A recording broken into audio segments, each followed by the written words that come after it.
Hello, hi. This is SS Tripathi welcoming you to my YouTube channel.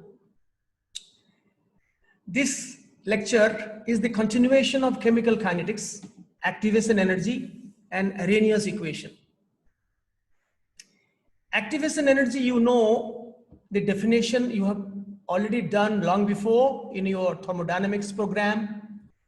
We have also done so many lectures on thermodynamics in our YouTube channel. The extra amount of energy required over and above the enthalpy of the reactant, that extra amount of energy, unless you give it to the reactants, they will not get the sufficient energy to collide effectively and produce product. So for the effective collisions to occur and product formation to happen, it is necessary that the reactant system will absorb an extra amount of energy during the time of reaction. So that extra amount of energy needed at the time of reaction, that is called the activation energy, EA. Now, for endothermic reaction, the EA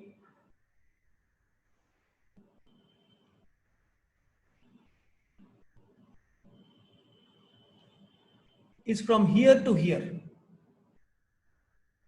This is the starting energy of the reactant, and this is the hilltop, the transition state, and this entire amount of energy is called EA. And this difference is called delta H, enthalpy change, which is a part in the thermodynamics program. To what extent the reaction can proceed. From H, delta H and delta S, we find delta G. Delta G tells us equilibrium constant and also tells us to what extent the reaction can proceed. But kinetics deals with this part from the starting point to the hilltop, what extra energy is required. That is activation energy, and this is exothermic process where the product level goes down, but this is the activation energy, right? So this was a wrong picture I copy pasted from the Google. So from here to the top, that is the activation energy, and this we are not interested in. We are interested in this part, right? So now let us see what is called temperature coefficient of rate. From time to time, you can stall the videos, pause the video and write. This is important. Temperature coefficient of rate, mu, that is an approximate idea that you get about the increment of the rate with increase in temperature. For every 10 degrees centigrade rise in temperature, it was noticed in the earlier times before Arrhenius that the rate increases between 2-fold to 3-fold. So this is the rate constant at a 10 degrees centigrade higher, and this is at T degrees centigrade. So KT is the rate constant at T degrees Celsius, and KT plus 10 is the rate constant at 10 degree higher than that. So this ratio, that was called temperature coefficient of rate, mu. And usually they were finding this ratio for 35-25. Because if this ratio changes, I mean, it becomes 110, 100, 210, 200, then mu also slowly changes. So usually for every reaction, this value were found out in earlier times before Arrhenius. So they got an idea at a lower temperature range, not very high temperature, for every 10 degree centigrade rise in temperature, the rate increases between 2 times to 3 times, in between 2 to 3. In between 2 to 3 times. But what is the exact? That was given by Arrhenius equation. So sometimes you are asked in the examination, what is temperature coefficient of rate? That is nothing but the ratio between the rate constants at a 10 degree higher temperature and at 10 degree lower temperature. Kt plus 10 by Kt. That ratio is called mu. And that mu varies between 2 to 3. Okay. Usually 35, 25, these temperatures are chosen to find out the coefficients, temperature coefficient for different reactions. Now let's see what Arrhenius equation was very special for chemical kinetics. We had seen first order, second order, pseudo first order, zero order, third order, fractional orders, negative orders.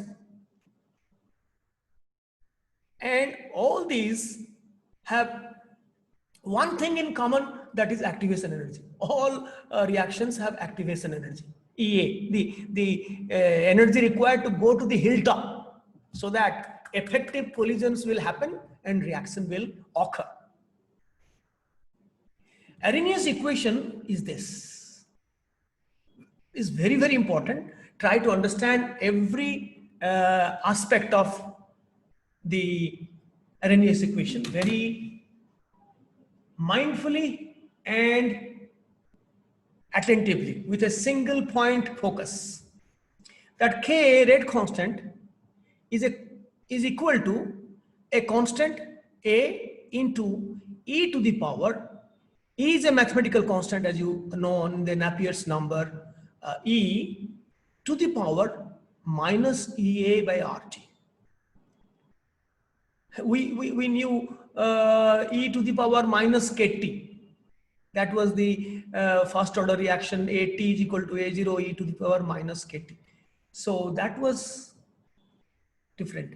Here K, rate constant for any order, not restricted to first order, maybe second order, zero order, whatever. K is equal to A into e to the power minus EA, activation energy, by RT. R is the gas constant and T is the temperature. EA is the activation energy, which is always positive, unlike delta H, which can be positive, negative, that is thermodynamics. But here, activation energy is always positive, EA, and there is a minus sign. This is the Arrhenius equation. And this equation is valid for all orders. And the unit of A is same as the unit of K, because this is a fraction. This is simply a fraction. I'll tell you what is that fraction called. And A is a constant, and the unit of that constant is exactly same as the unit of K. Supposing we are dealing with first order reaction, then it is second inverse. This is also second inverse. If we were dealing with second order reaction, then it is molarity inverse, second inverse. So also this. A third order, this is molarity to the power minus 2, second inverse, same here. Let us read out. It gives a quantitative relationship. What? The Arrhenius equation gives a quantitative relationship between rate constant with temperature. The activation energy EA and the constant A for the reaction can also be measured by this equation. This equation is based on the collision theory of kinetics, that every reaction is due to the collision bombardment of molecules within themselves. That is the basis of collision theory. This is most appropriate for gases, to some extent in liquids, to some extent. So for gaseous state, Arrhenius theory is highly applicable, but to some extent in dilute solutions, which are almost like gaseous state. Yes, RT, this RT is approximately equal to the average kinetic energy of molecules, and per mole, because 3 by 2 RT, so many, for diatomic molecule, triatomic molecule, so many things, 3 by 2, 5 by 2. So approximately RT is the average kinetic energy per mole of the molecules, right? So this ratio EA by RT, now see, this ratio is important. EA by RT, that determines the value of K. Hence, greater the value of EA by RT, smaller is the rate because minus, this is e to the power minus this. So if this ratio will be larger than the rate, now it's a rate, I really mean rate constant. Rate and rate constants, they are parallel because, you know, rate is variable, but rate constant is fixed, right? So rate constant is nothing but rate per unit concentration. A to the power E minus EA by RT. Right? And so greater the value of this ratio, less is the rate. And for that to happen, EA should be less, T should be more. To have a greater rate constant, so this ratio should be small. If this ratio should be small, there is a negative sign, then K will be large. How this ratio should be smaller? EA, the height of the hill, the smaller the height of the hill, faster the reaction. It is easier for the molecules to traverse, to surmount the barrier and come to the product side quickly. And more the temperature, more is the effect, the number of effective collisions, and hence more is the rate. So T should be more, EA should be less. These are the favorable condition to make EA by RT ratio less. If this ratio becomes less, this will be more. If this becomes more, this becomes less. And what is A? I will tell you. I will unravel the mystery of A. A has many mystery. Right? A is called, I will tell you, that is called the pre-exponential factor, because this is the exponential factor. This A comes before the exponential factor. So it is called pre-exponential factor or frequency factor. And that is equal to product of two parameters. Just you remember. We'll be coming to this later. P is a probability factor or a steric factor for orientation. I'll tell you what is that. And ZAB is the bimolecular collision frequency, the number of collisions occurring between two group of molecules A and B per unit volume per second, per unit volume per unit time. The total number of collisions between two group of reactant molecules A and B, that is ZAB, and a factor P, which is usually less than 1. That is multiplied to get this constant A. This A is called the pre-exponential factor. A is called the pre-exponential factor or frequency factor. It is the total number of oriented collisions taking place. It is the total number of oriented collisions taking place per unit volume per unit time. I will explain to you what is oriented collisions. If possible, you can write with me. It is good, but not at the cost of understanding. Make sure that do something, not sacrificing the level of your grasping, understanding, conceptualizing what I am going to teach you today. It is the total number of oriented collisions taking place per unit volume per unit time. Not all collisions are effective. The number of effective collisions, that determines the rate and rate constant. And the number of effective collisions is the product of these two, A and E to the power minus EA by RT. The product of these two will give you the number of effective collisions. That will give you K. But that is split into two parameters, the product of two parameters. One is A. A will give you the total number of collisions which are happening in proper orientation. For example, there are two molecules. Supposing this is HI, see my hand, HI. This is HI, another HI molecule. So they will hit with each other to produce H2 and I2. Supposing here is H, here is I, and here is I, here is H. So if the collision happens in this way, so H side of one molecule collides with the I side of the other molecule, then nothing happens. It will give back the same reactant. But if H side will collide with H side, I side will collide with I side, this is called a proper orientation. If the orientation of collision is proper, then only that will lead to, that may lead to effective collision. So that is first.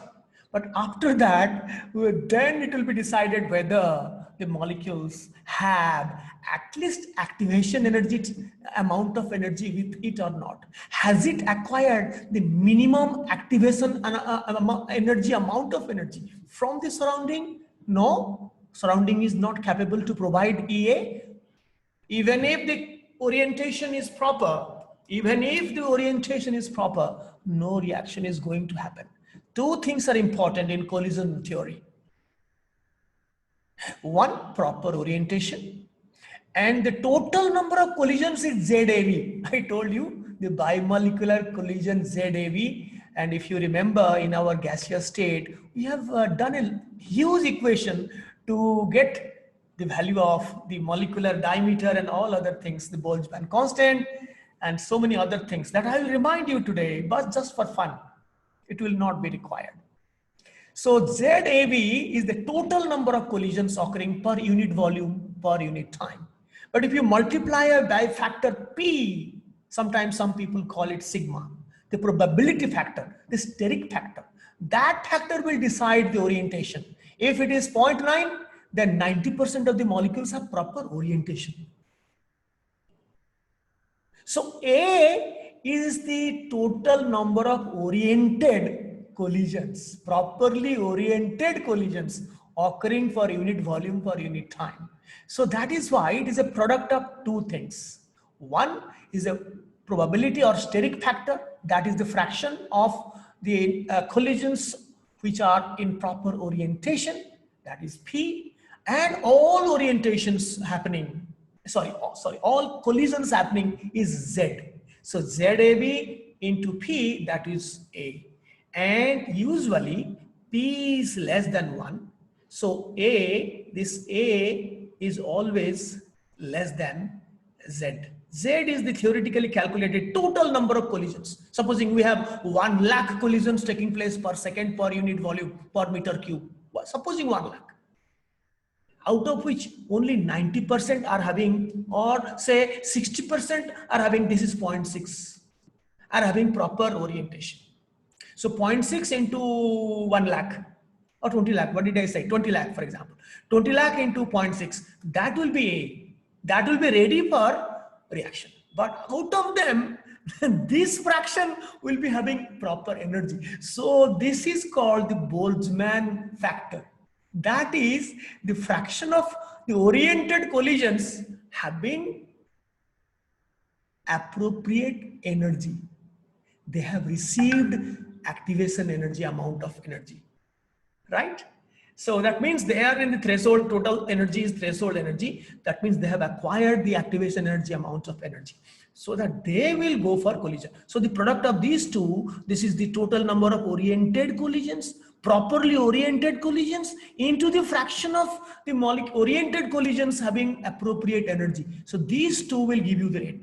And how to get A? A is the total number of collisions into the probability factor, the steric factor, that will give you the fraction of molecules having proper orientation. I hope you understand. And this e to the power minus EA by RT, that fraction is called the fraction of effective collisions responsible for reaction. This is the fraction of effective collisions. That means that amount of, let me just annotate. This is the fraction of molecules having acquired EA greater than equal to EA. Either minimum EA it must have acquired, otherwise reaction will not happen. For example, you are given proper conditions, I mean, you are given a laptop that is, you know, the ideal condition laptop or desktop to study online.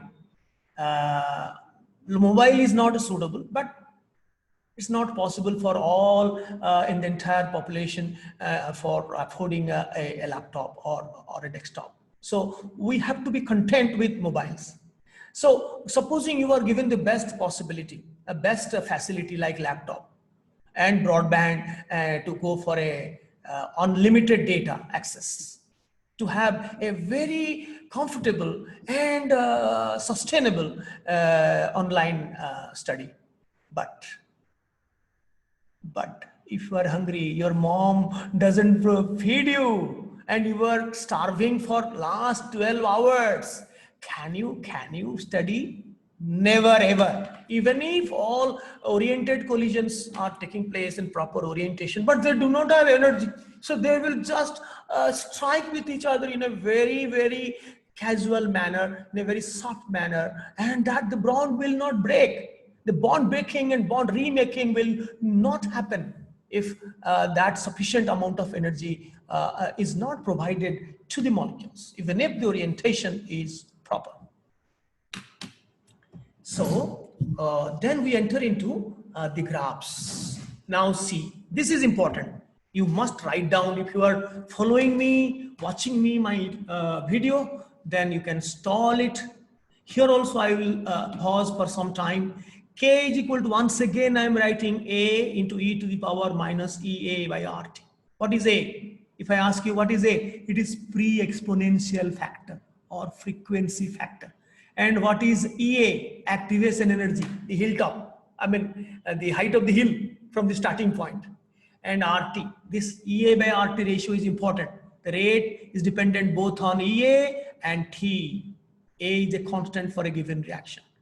We shall see how later. I'm not trying to puzzle your mind at this moment. How A also varies with temperature, that also we will know. But for time being, A remains constant for a small range of temperature. I have written here A and EA, the activation energy and the frequency factor, the pre-exponential factor, that are assumed to remain constant for a narrow range of temperature. Say 50 to 100, say 100 to 120, 150.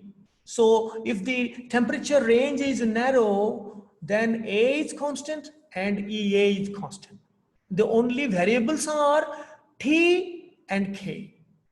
Temperature is the independent variable and the dependent variable is K. And if you take ln on both the sides, ln K, just write down, ln K is equal to ln A minus EA by RT. So if you differentiate it, this is another handy Arrhenius equation. In many books you will find in the differential form, that is a differential coefficient of ln K with respect to temperature is equal to, this is 0 and this 1 by T, then it becomes minus minus plus, then EA by RT square. If you have not studied differentiation and integration, don't worry at all.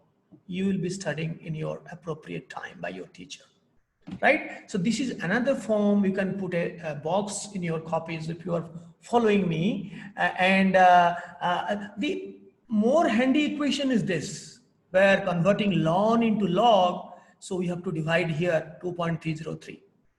So this is the equation that often students use, but nowadays calculators are giving the ln of digits. So you can directly find ln K from calculators. So there is no need, because there is no more the use of log tables. The digital calculators, they are giving ln values also. So you can do, but make sure what your examination you are asked, whether ln or log. Accordingly, there will be a 2.303 factor. Don't forget. So it will be divided by 2.303 everywhere, and it will come here, and these two terms will be devoid of 2.303. There are two graphs. One from this, ln K is the y coordinate, and 1 by T. Now see, 1 by T is the x coordinate.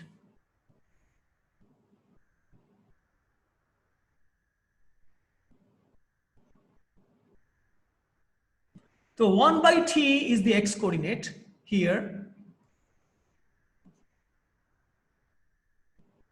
And ln k is the y coordinate.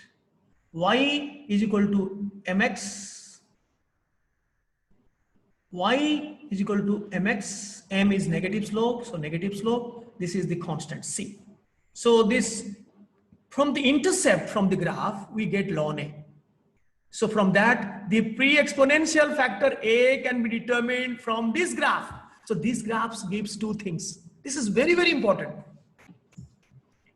So the intercept will give you the value of a. The ln a is this. This is log a. If you are taking 1 by t versus log a, then the slope here will be giving you minus ea by r. And if it is log, then it is ea by 2.303 t.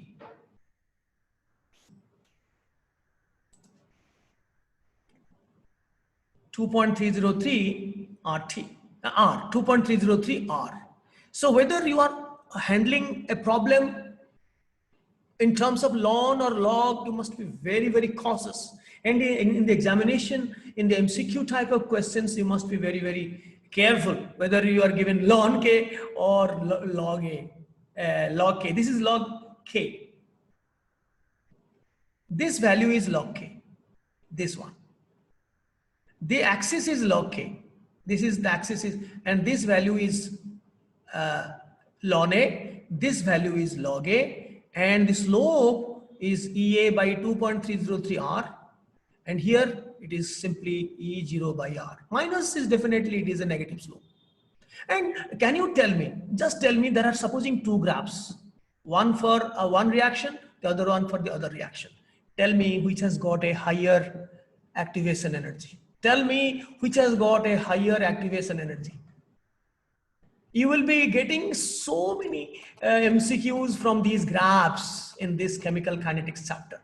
So more is the magnitude of the slope, more is the activation energy. So this slope is more than, this is a flat. I mean, this is a very sharp line. So the slope will be very, very less. The angle is less, this angle is more. So more is the slope, more is the activation energy, because slope gives you the activation energy. Of course, slope is not activation energy. Slope is equal to minus ea by r or ea by 2.303 r, whether you are doing ln k versus 1 by t graph or log k versus 1 by t graph. That is up to you. I think we must leave this phase. Now, let us talk about its use for solving problems. Supposing you take two different temperatures, T1 is at a lower temperature, T2 at a higher temperature. You can write down. Same equation I am putting here, ln, now ln K1 is equal to ln A is constant, EA is constant. For a narrow range, temperature range, A and E are constants, the variables are K and T. So for temperature T1, the corresponding K is K1. And for the temperature T2, the corresponding K is K2. And you take the difference, ln K2 minus ln K1 is equal to this minus this, ln K2 minus ln K1. So ln A cancels, and this becomes minus minus plus, then 1 by T1 comes to the front, I mean to the first, and then minus 1 by T2 and EA by R. In some books you will find minus EA by R, and this will be 1 by T2 minus 1 by T1. So don't be surprised. So my way of writing is plus here, and this will be 1 by T1 minus 1 by T2. And when you take ln K2 minus ln K1, it is ln K2 by K1 is equal to EA by R whole into 1 by T1 minus 1 by T2. And this is the equation that often is used by students in the examination. Nowadays, ln values are available in the examination, you will be giving log values, log 2, log 3, log 4. So this is of course more useful for your examination. Log K2 by K1 is equal to EA by 2.303 R 1 by T1 minus 1 by T2. Remember, we have taken T1 less than T2. So K1 less than K2. More is the temperature, more is the rate.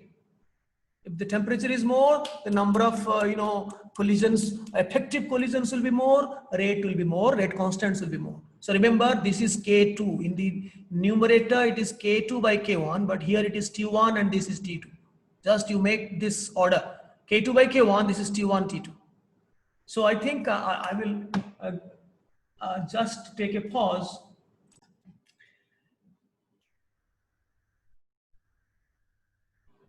So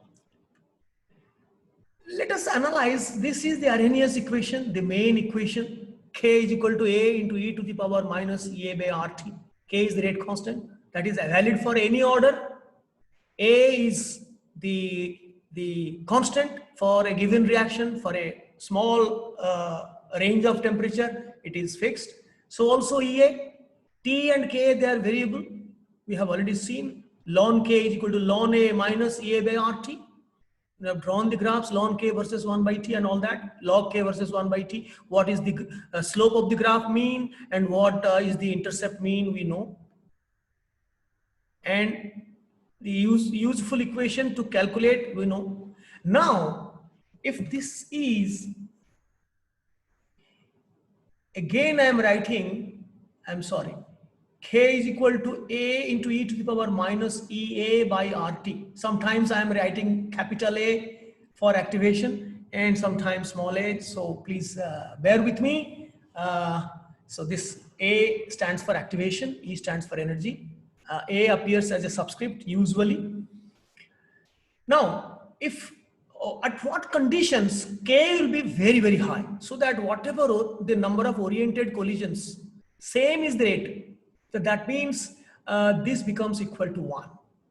So to make this Boltzmann factor 1, temperature T should be very, very high, should be infinitely large, would tend to infinity. If T is very, very large, so this is 1 upon e to the power EA by RT, T is large, so this becomes 1 and K is equal to A.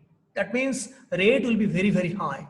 As many number of oriented collisions are happening, that is P into ZAB, all is equal to K, because this Boltzmann factor will be equal to 1. 100% of the molecules have the sufficient energy, activation energy they have acquired to go for the reaction. Only the P factor is the restriction. Otherwise, energy wise they are sufficient. Only orientation wise maybe some lacking, but so K is equal to A in another situation when activation energy equal to 0. So anything to the power 0 is equal to 1. So activation energy, the height of the hill is negligible. 0 means it is very close to 0. And in many free radical reactions, in polymerization free radical reactions, and in nuclear decay, alpha, beta, gamma, what is happening from inside, from the Tomies. In such situation, you raise the temperature to any value, Tommy is not going to be affected. It is deeply buried inside the atom. So the external temperature will not have any impact on the internal core of the Tomies, the nuclei. Therefore, temperature has no effect on the rate of reaction for those which have got 0 activation energy. And these are the two examples, that is nuclear decay and some photochemical free radical reactions. They go so fast that their activation energy is very close to 0. And when K will be equal to 0, that means almost no reaction is happening. That is the reverse situation. We should not be interested in this, but let us mathematically know when K will be close to 0, when T tends to 0. When T tends to 0, then K becomes equal to 0. Or EA tends to infinite, it becomes very, very high, or tends to infinity, then K becomes equal to 0. So at a very low temperature, and very high activation energy. Activation energy in the height of the hill is like Everest, Kilimanjaro. In such a case, it is very difficult to surmount. and temperature is close to 0 Kelvin, then there will be no collision at all. No activation energy can be possible at temperature tending towards 0. So these are the two extreme conditions. Now let us solve this problem. I'm giving you a minute's time to solve this by using this handy equation log K2 by K1 is equal to EA by this into 1 by T1 minus 1 by T2. Direct put the formula and get the answer. I give you 2 minutes time. So this is the equation that you will be using. Log K2 by K1 is equal to EA by 2.303 R 1 by T1 minus 1 by T2. And K2, the higher temperature is K2, is 2.52 into 10 to the power minus 5. And the lower value is this, 1.62 into 10 to the power minus 5. Is equal to EA is unknown by 2.303. Whatever value you will give, accordingly you will get the value of EA. If you take joule, 8.3 joule, you'll be getting in joule. 1 by this is the lower temperature is 273 minus, I don't have space, 1 by 303. Right? So if you solve them, you get EA in joule. And to garnish, to ornamentalize, you can convert into kilojoule because it will be very high. It is usually expressed in kilojoule, but you will get in joule because our value we have taken in joule. So EA will be getting in joule. Remember this K2, the higher value is in the numerator, here T1, the lower temperature here in the beginning, 1 by T1 minus 1 by T2. And I have got the answer. If you have got calculated very quickly using your calculators with me while you are watching with me in the YouTube, in the channel, whether it is YouTube or any source, then you must have got this value, very close to this value. I may be wrong, please correct me. 9,468.16 joule, and that will be converted to 9.468 kilojoules. So this is very easy. And let's proceed. I think if you have not done, it's not a big deal. You can do at home. Now, let us talk little more details. Hardly you will find this discussion in normal conditions. But let us enter into little deeper discussion into the graphs. Supposing you are asked to give a graph of K versus T. Ln K versus 1 by T is very easy. That comes under y is equal to mx plus c. But K versus T is not a linear graph. But if it is non-linear, how does it look? You know, this looks like this. Because you are a stronger mathematician than this chemistry instructor. So you can explain to me how if K is taken in y-axis, T in the x-axis, the instantaneous slopes will continue to increase. But if you just swap between the axis, T in y-axis, K in the x-axis, then the instantaneous slopes will be continue to decrease. But K increases with T. The rate of change of K with time, with temperature, that may be opposite. But K increases with temperature in both the graphs. But I wanted to draw both the graphs because we do not know in the examination what is given in the y-axis and what is given in the x-axis. Remember, when K is in the y-axis, it will be like this.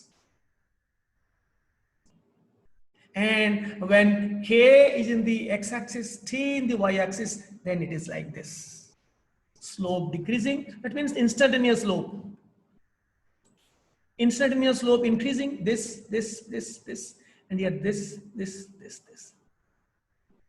A and EA are constants. Whenever you are the earlier graphs ln A versus 1 by T, or here K versus T. In all these cases, A and EA, activation energy and pre-exponential factor, are assumed to remain constant because we are considering a narrow temperature. And I just can tell you the experience when students in graduate level, they perform this experiment. They are asked to find the rate constants. In the last class, we did how to find the rate constant. Different rates. First, rates will be determined. In the first class, we know how to determine the rates. The concentration of any reactant you monitor or product you monitor versus time. The slopes of the tangents at any point will give you the instantaneous rates. So make a table of rates and the corresponding concentrations. Rates versus concentration. Then you can find the rate law that we were doing in the last class.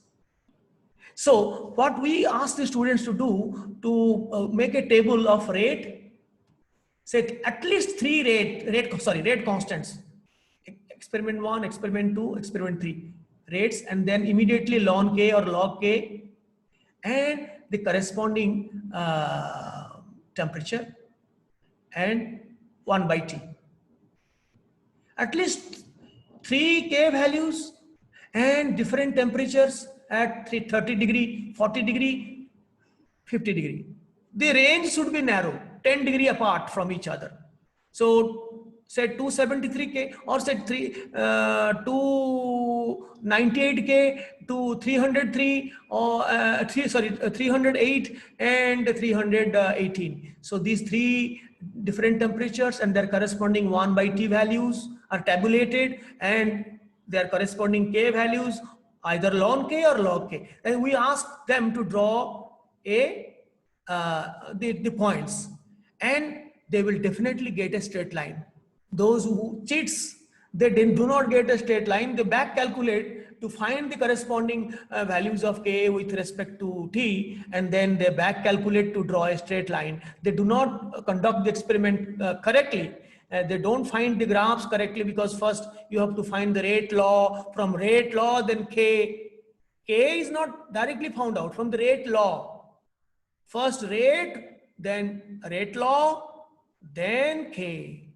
Rate, then rate law that we did last time, then K versus 1 by T, ln K versus 1 by T will get a straight line. But we are here discussing K versus T, not 1 by T, not ln K or log K. So that will be this or this, right? Now, little more about it. Supposing we have 2 different graphs, one for the constant, this is for the constant activation energy of 50 kilojoules, and this is for the constant activation energy of 20 kilojoules. So definitely less is the constant activation energy, the graph will be lying lower than the graph for, the graph for the lower activation energy will remain higher than the graph having higher activation energy. Why? Lower is the activation energy at a particular temperature, more is the rate constant. I told you, if the height of the hill, if the hill has a lower height, then K will be more. If temperature remains constant and analyze these 2 points at the same temperature, you will find that the rate constant at a higher, at a lower activation energy will be more than the rate constant at a higher activation energy. And most importantly, the instantaneous slopes will be changing rapidly here at a higher EA value. So I have written here, greater the EA, less is the K, no doubt, but the impact of T on K, the impact of T on K, which means for the same change in T, the increase in K will be more, the difference in the increase in K will be more under lower constant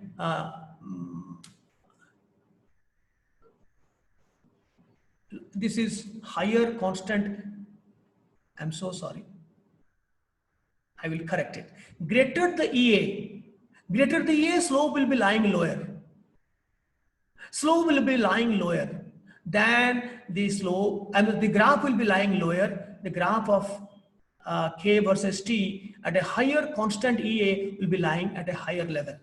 So I'm saying once again, greater is the EA, greater is the impact of T on K, which means for the same change in temperature, the increase in K is more for which graph?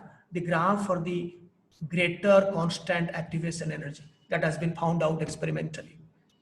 So these are very, very minute details. Should not so much be bothered about it if you are not going deep into the subject. Just understand from the periphery, from the superfluous manner, then you need not go into such depth. But if you do, then you must know that if there are two different graphs, K versus T, the nature of the graph will be this. The instantaneous slopes will be will continue to rise. But these are two different graphs for two different activation energies, right? Here, let us presume A is constant. A is on constant, but the activation energies are different. So the graph having greater activation energy will lie lower, because at a given temperature, more is the activation energy, less is the rate constant. Less is the activation energy, more is the rate constant. But this graph has another advantage. The advantage is that, you know, this will be rising very sharply. This rise in the graph will be very pronounced, so that the instantaneous slopes will be rising very, very sharply, so that the impact of the rise in temperature is more profound in this graph than this graph. So then let us study K versus EA. Just 2 more minutes, you will be getting little more taxed. Then everything will be normal. K versus EA. For this, we have to keep temperature constant and A to remain constant. The number of oriented collisions will keep constant, temperature will keep constant, and only vary the hill graph, the hill height, and accordingly rate will change. Now see how steeply the graph changes.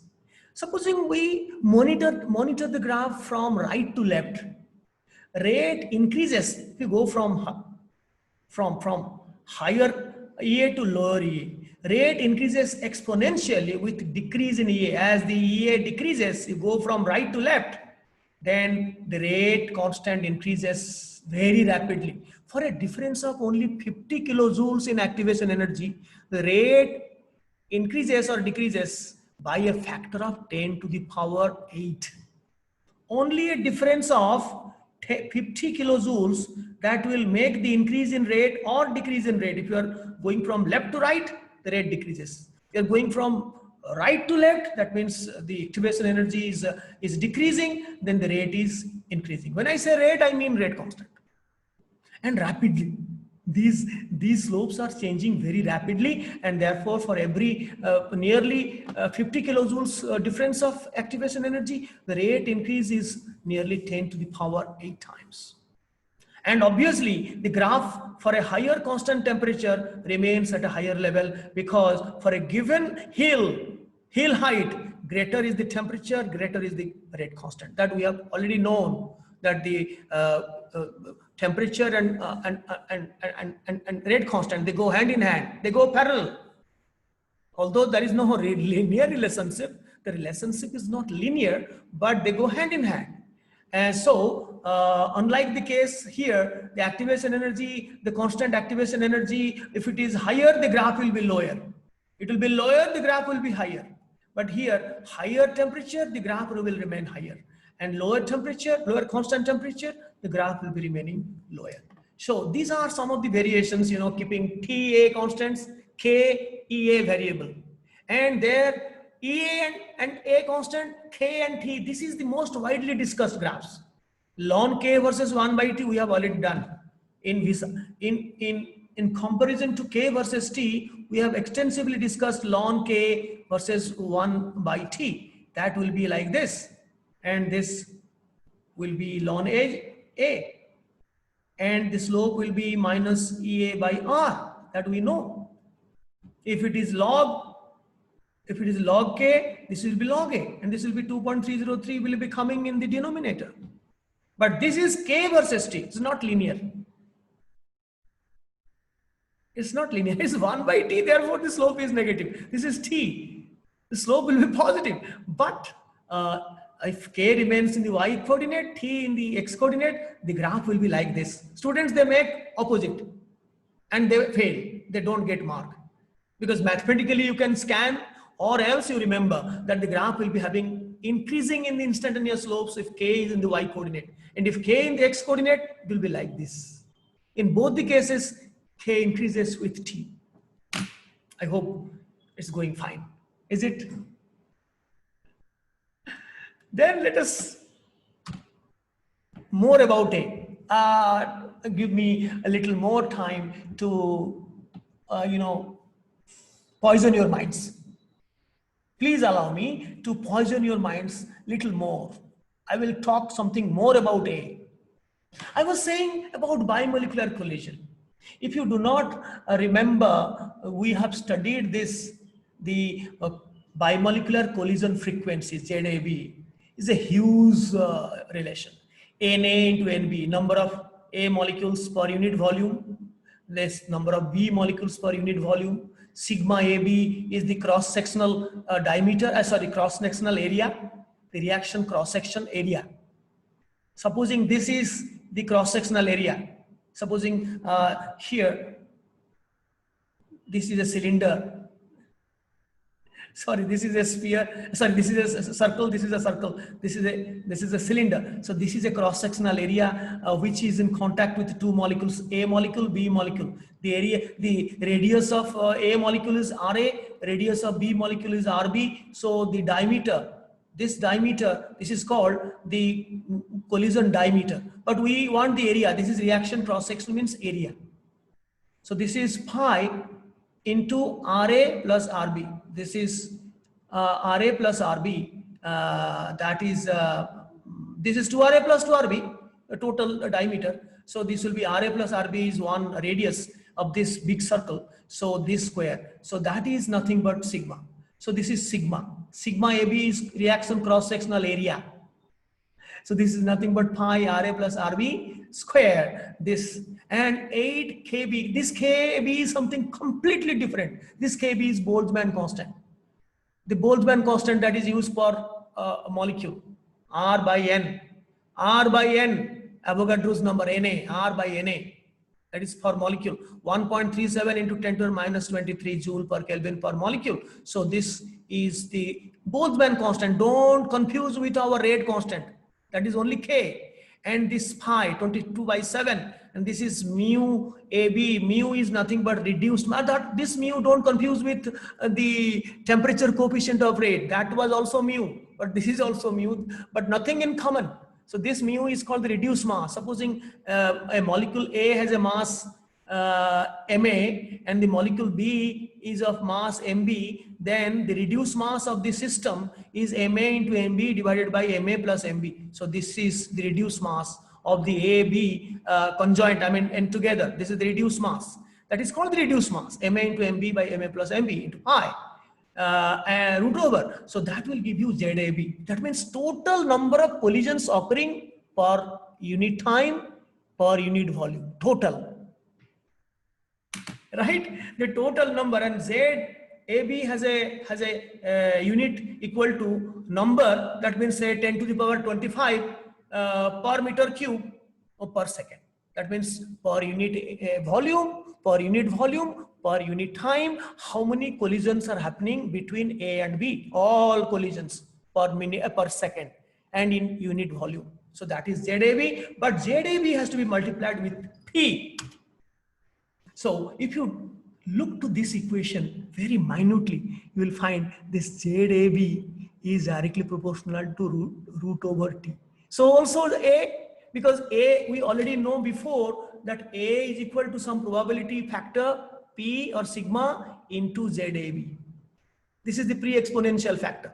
So since ZAB is dependent on square root of temperature, A is also dependent on that.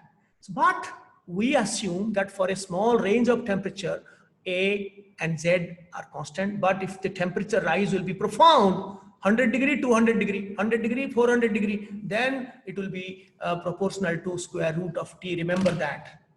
So I have written it here that A is directly proportional to square root of temperature. It's directly proportional to square root of temperature, but for a small range of temperature, A remains virtually constant.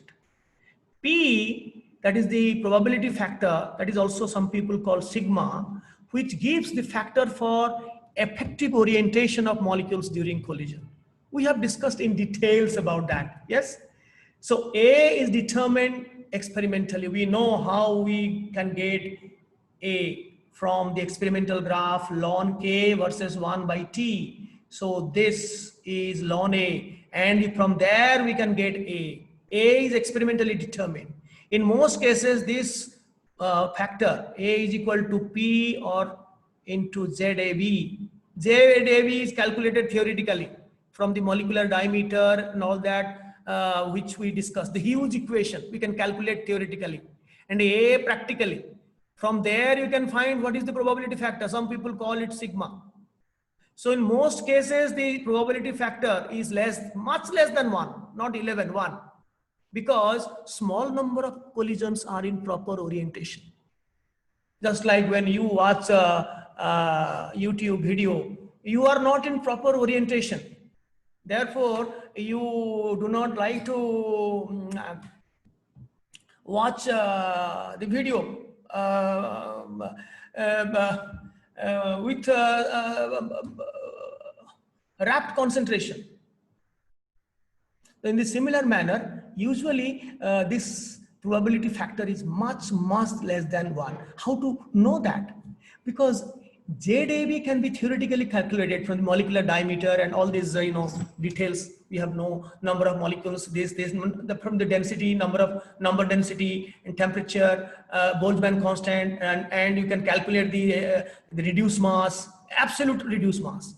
Because single molecule, this mass. Since we were using K, had it been R, then it would have been molecular mass. But since you are taking K, R by Na, that means for a single molecule you have to find out the reduced mass. You can calculate theoretically what is ZAB, and A is experimental. From there you can find what is the probability factor. For one reaction I'm giving you ethene hydrogenated to ethane. A is experimentally found to be 1.2 into 10 to the power 6. ZAB calculated theoretically 7.3 into 10 to the 11. So when take the ratio P is equal to A by ZAB. A by ZAB comes to 10 to the power minus 6. So see the fraction of total collisions which are in proper orientation. Therefore, out of so many students, maybe one who will be focused, and that focus will also vanish. So see how P is so less. So usually this A is not equal to ZAB, much less than ZAB, because many molecules become ineffective. Many collisions become ineffective because the orientations are not proper. The orientations are improper. But there are some very few cases called harpoon reactions where sigma is greater than 1, P is greater than 1. One example I have given is potassium reacting with bromine, giving KBr and bromine atom. This particular reaction, bromine atom. Then bromine atom will go for other reaction. So this, the experimental value of A is 10 to the power 12, while the ZAB was found to be 10 to the power 11. So the ratio, that is A by Z, is coming 4.3. So it is the rate is greater than expected. As many number of oriented collisions are happening, the rate is even greater. It is because, you know, it has been discussed by scientists why in such reactions what happens, the rate becomes greater than predicted by collision theory. So the sigma is greater, the number of total collisions is ZAB, and the rate is becoming greater, 4.3 times greater than that. Leave aside the Boltzmann factor. Boltzmann factor is the final determinant. Even Boltzmann factor is remaining constant. The increase in this kind of reaction is 4.3 times more than ZAB. ZAB is the maximum, should be the maximum, but it is even greater than ZAB. Why? Because unusual attraction is happening. When the electron is moving from this potassium to bromine, when the electron is going on the way, it is again attracted. So by the nuclei, so much so that the reaction becomes very, very fast. 4.3 times faster than predicted by the collision theory. But these are very, very unusual cases. Let us forget it. Let us take this numerical. A fast order reaction, this will be a continuously a 45 minutes numerical session, 30 minutes. We'll have 30 minutes numerical session.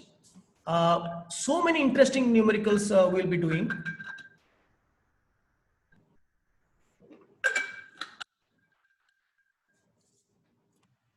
Now, there is a pause. Let me read out. Fast order reaction at 290 K, 10% is complete. As much time is required at 308 Kelvin, 25% completion requires the same time. So T 10% at 298 K is same as, definitely, since the rate will be greater at a higher temperature, more percentage of reaction will be over at a higher temperature at the same time. So 25% completion takes place at the same time at 308 Kelvin. Calculate K at 318 and also find EA, activation energy. And given that A is equal to 3.56 into 10 to the power 9 second inverse. Since it is a first order reaction, I told you A and K, their units are same. The Boltzmann factor E to the power minus EA by RT is just a fraction, is a numerical fraction. So K has the same unit as A. So the pre-exponential factor, the frequency factor is given, and you have to determine the K value. At 308, because the temperatures are different means K are different. Temperatures are different means K values are different. So you are asked to find the K value at only 318 Kelvin. You can also find the K value at 298, but you are asked at 308.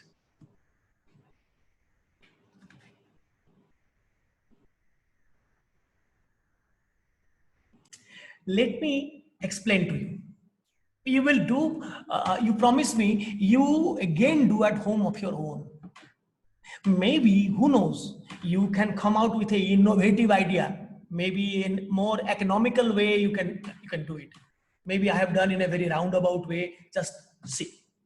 T 10% at 298 Kelvin is 2.303. I am using the first order integrated law. 2.303 by K10, I am marking at 10%. Is a K at K for this particular 298. Particularly, I am mentioning for 298 Kelvin. K is constant. T is variable. K is constant. It should be written 298 instead of, okay, log, since it is 10% complete, so A0 by 80, A0 supposing 100, then 80 is 90.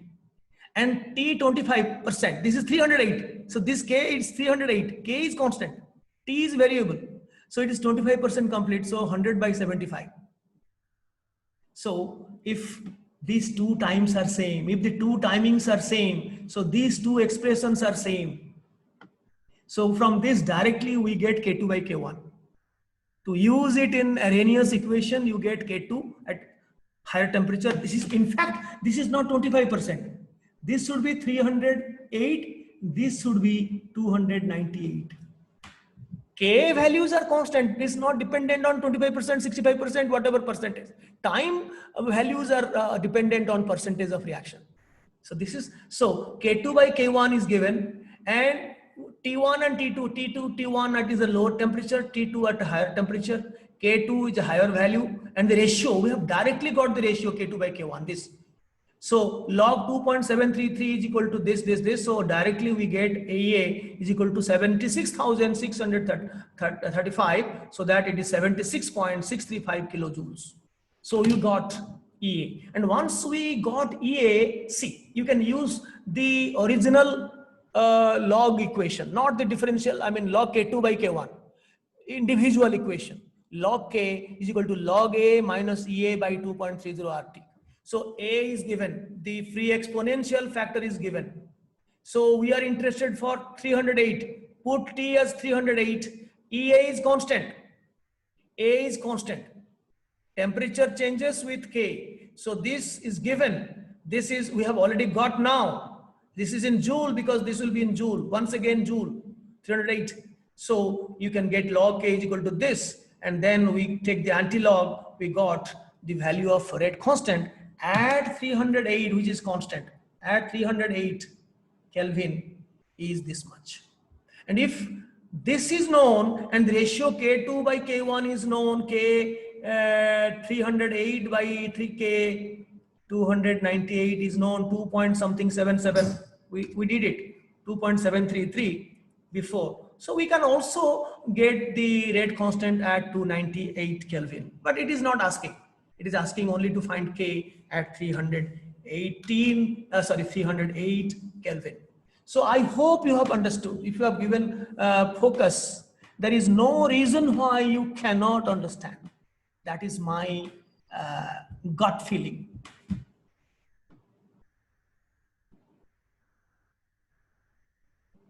Once you get K2 by K1, you use that in that log K2 by K1 form to get EA.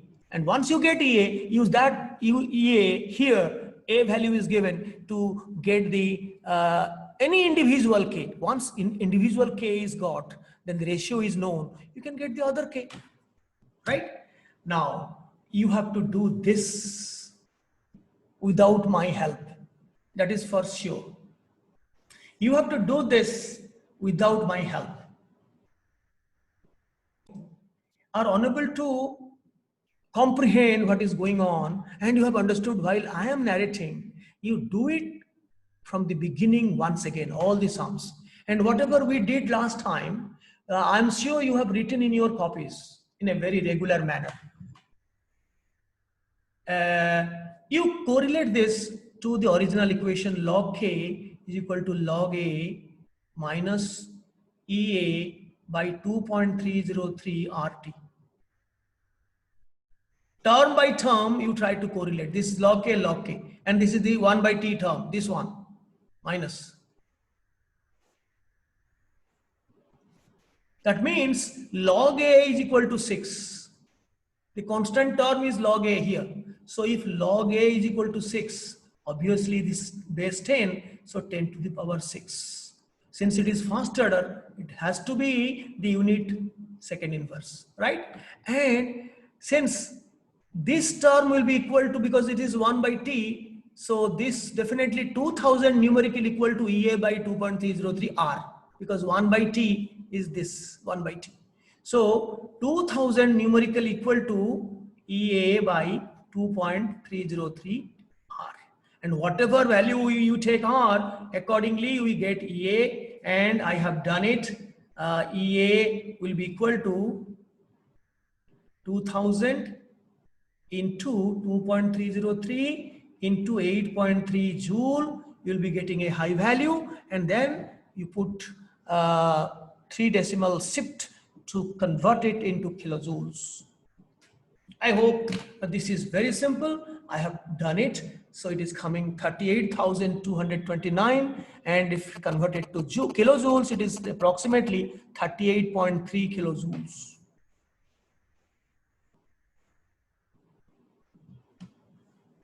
This is very simple. Can you do this? I want this problem, this numerical on activation energy, you do of your own. It's very simple. The rate is doubled when the temperature changes from 300 to 310.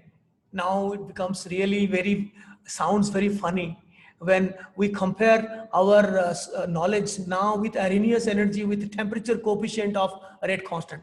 K 310 by K 300 will be lying between 2 to 3, will be lying between 2 to 3, and here it is giving exactly it is 2.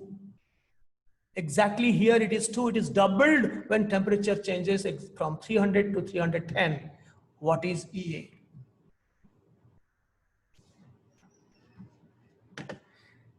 I'm sure, again, this is simple.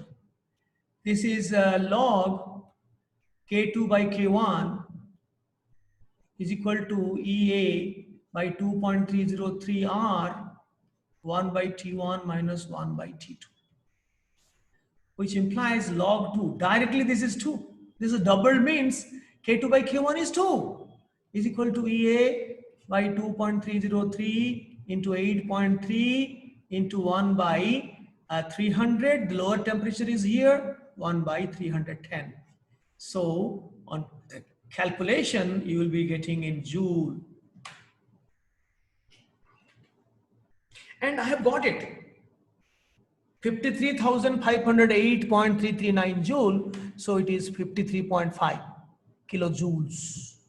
So the activation energy for such a reaction, which is doubled when it goes from 300 to 310, is 53.5. Here we are not bothered to know whether it is first order, second order. It's not given. No data is given. To know K data is not given, A data is not given. So how can you know which order? We don't bother. So this concept, Arrhenius concept, is applicable for all orders. Then this you have to do. Another 15 minutes to go. We will be solving some problems. As long as we have time, 15 minutes, we will be solving. This is again a revision problem. We have completed everything about Arrhenius energy, the maximum that we can learn. Starting from the Arrhenius equation, the temperature coefficient of rate constant, which is a crude knowledge that for every 10 degrees Celsius rise in temperature, the rate increases between 2 to 3. Then accurately we can measure by using Arrhenius equation. K is equal to A into e to the power minus EA by RT. A has interesting significance. E to the power minus EA by RT has a special significance. A is related to number of oriented collisions. That is called the pre-exponential factor, which is P into ZAV, all collisions into the probability factor for orientation, proper orientation. So that means A is the total number of properly oriented collisions per minute, per second per unit volume. And then e to the power minus EA by RT is simply a fraction. Fraction of total oriented collisions having proper energy, proper activation energy. I mean, it has come to the threshold energy level at least to go for the reaction, to go for the kill. And here, this A gives B, that reaction is first order. The initial concentration is 1 m.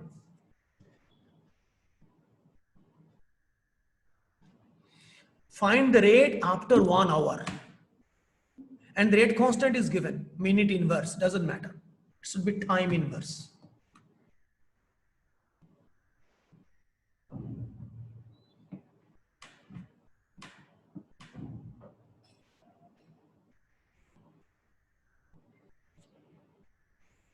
In the coming lecture, we will be taking up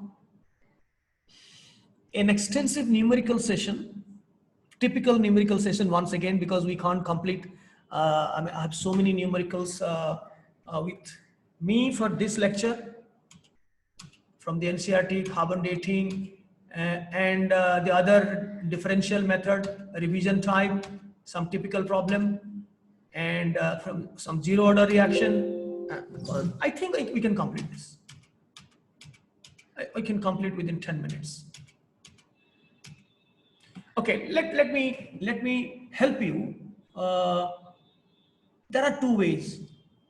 One way will be like this. Let us first find out what is R0, what is the initial rate, because the rate is equal to K into concentration to the power 1. And since it is initial rate, initial concentration to the power 1 is first order. So K is given 4.5 into 10 to the power minus 3 minute inverse into A0 is 1. So that much, that means 4.5 into 10 to the power minus 3 molarity minute inverse, not second inverse. So once you know R0, it is asking RT how much. After 1 hour, what is the instantaneous rate? So I have given you another form of first order integrated law, that K is equal to 2.303 by T log R0 by RT. This can be A0 by AT. This can also by instantaneous rate by instantaneous rate. So R0 is known, you can find RT. So K is given once again. So what is the rate? K is 4.5 into 10 to the power minus 3 minute inverse. And 2.3 at 1 hour means it should be 60 minutes.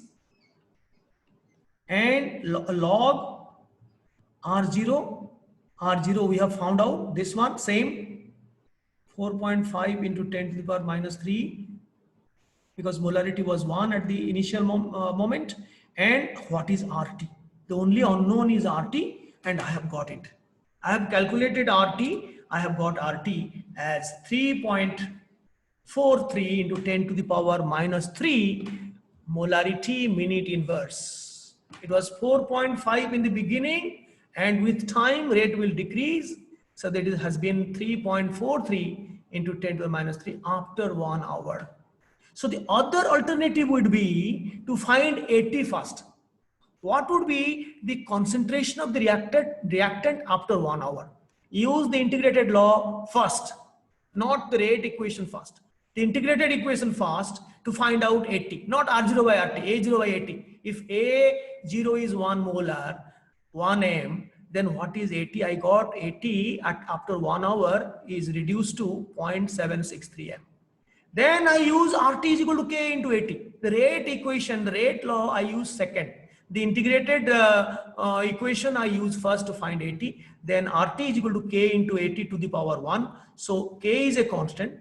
And AT we have found out 0.763. So the rate after 1 hour is same whatever we have got by this method. So once your idea is clear, then you can solve in any manner you like, whether R0 by RT method or finding AT, RT is equal to K into AT. This is the rate law. This is the differential, integrated, not rate law, integrated equation for the first order. And here we first use the rate law to find the initial rate, and then integrated expression taking R0 by RT in place of A0 by AT. Over. So let us, this is an NCERT problem we shall be solving. So you just read, I give you 1 minute time.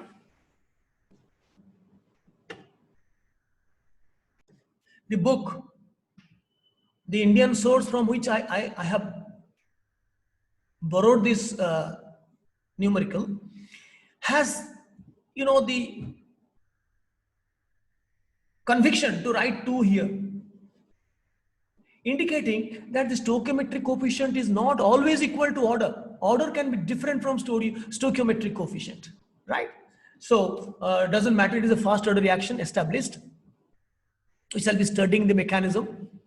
Next time maybe we'll be going into molecularity, elementary and complex reaction, and how to determine the mechanism from the rate law of complex reactions. We shall be doing that next time. Is the fast order reaction, and the initial pressure is 0.5. That means we have to approach similar to equilibrium, but it's not equilibrium problem, mind you. It is not equilibrium problem, but we have to approach, you have to find AT. A0 is given, it is P0. Initial pressure is 0.5 and initially there was nothing. This is time t is equal to 0. And time t is equal to T, that is final pressure PT, supposing say X atmosphere has disappeared. If X atmosphere has disappeared from N2O5, it has produced X atmosphere, this is atmosphere, this is atmosphere, this is atmosphere, this is X by 2, this is the stoichiometry, 2, 2, 1. So X by 2. If X goes, then X forms N2O4 and X by 2 O2 form. And the total, if you add these three, the total pressure becomes, if you add, I think you'll get 1 plus X by 2. 1 plus X by 2. And that is given here. The total pressure is given here is equal to 0.512. And from here, you can find what is X. You find out. Because the total, unless you find X, you cannot find AT or PT. That is why we are doing similar to equilibrium. Our only point, equilibrium has not come. In chemical kinetics, we don't bother when equilibrium will come. We are planning for the first portion, the head portion of the reaction. 3-4 experiments. If we are cheat, then 3 experiments will be enough. If we are sincere, 10 experiments will be better to get a good graph. And then we don't bother. But here we have to work like equilibrium because we want to know what is the concentration of the reactant, the pressure of the reactant at time t.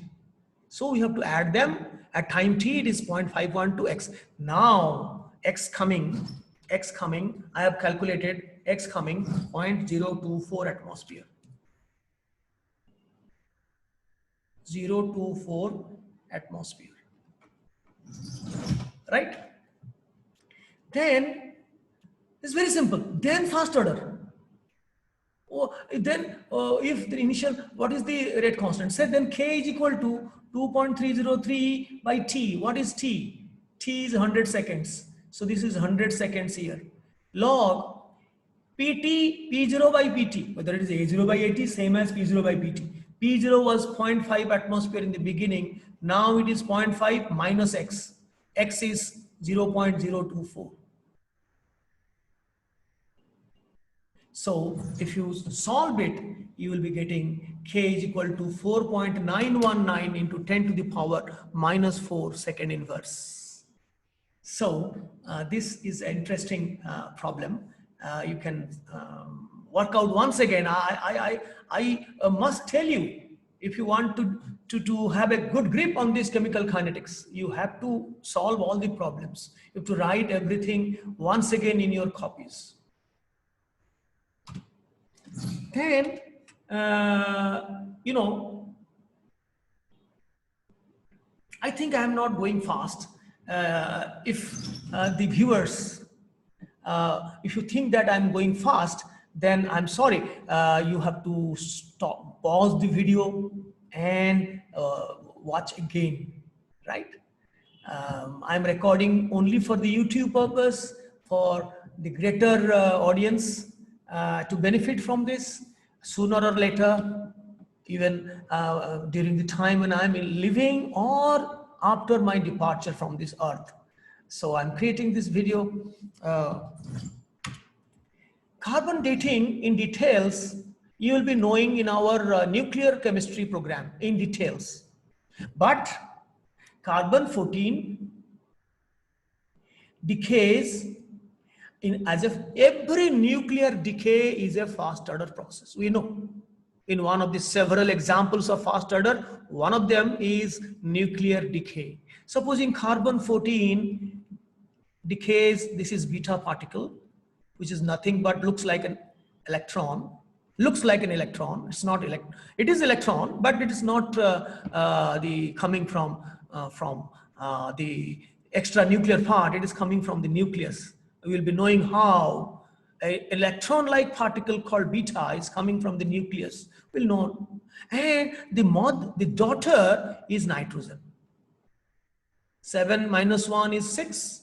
14 plus 0 is 14. So forget about it. The half-life period for this is given. 5730 years. See how slow the conversion, the reaction is, the decay is. The half-life period is 5,730 years to become half of the previous value. As we know, the same time is required for 1 to half, half to 1 by 4, 1 by 4 to 1 by 8, same values are required. And it is asking what will be, supposing, a tree has a constant amount of carbon-14, but when a tree dies, the biological activity does not function, the photosynthesis does not happen, then carbon-14 content goes on decreasing. But as long as the plant is living, carbon-14 amount is fixed and the rate of decay remains fixed. The moment the organic entity dies, no more photosynthesis, no more eating.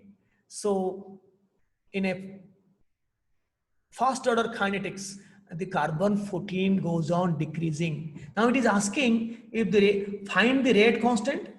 So immediately K is equal to 0.693 by 5730 year inverse, that we can find out. What percentage of carbon-14 will remain after biological sample stopped ingesting carbon-14 for 1482 years? If a biological specimen will not take carbon-14, it will decay. That means a plant, if it doesn't take from outside, it doesn't ingest, it doesn't carry out photosynthesis, it no more takes carbon-14. So whatever is there inside the dead organic matter, the dead tree, which will be converted to wood. And after 1482 years, what percentage of carbon-14 will be remaining? Tell me which way you will do. This is the last problem that we'll be having. No more grid. No more grid. This is the last problem that we'll be having. I like this method. AT by A0. It is asking is equal to e to the power minus KT. Can you find me in this method?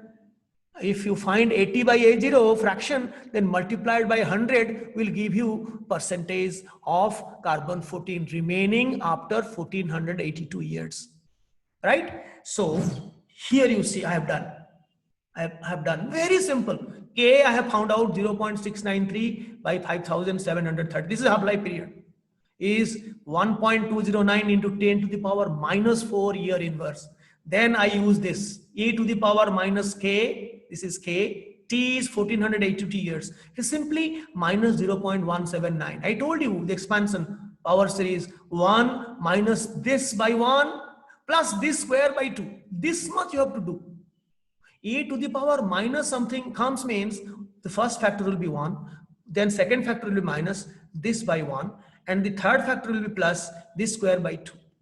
So this fraction will remain. So 83.7% of carbon-14 will be remaining. Only 16.3% will be dying, will be going to become nitrogen, and remaining 83.7% will be still in carbon-14 form, decaying in a very slow manner.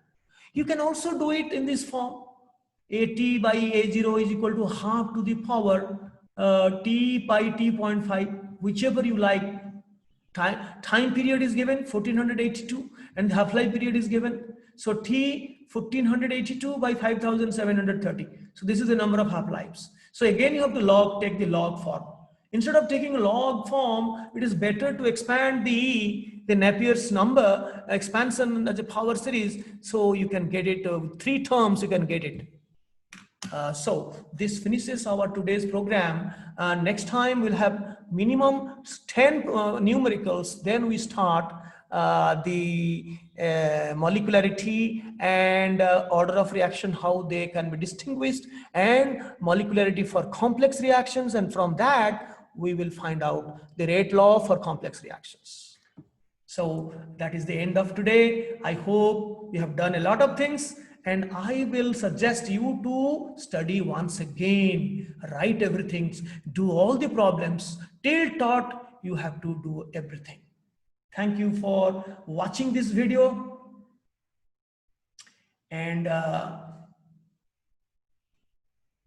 I stop the video now, recording the video.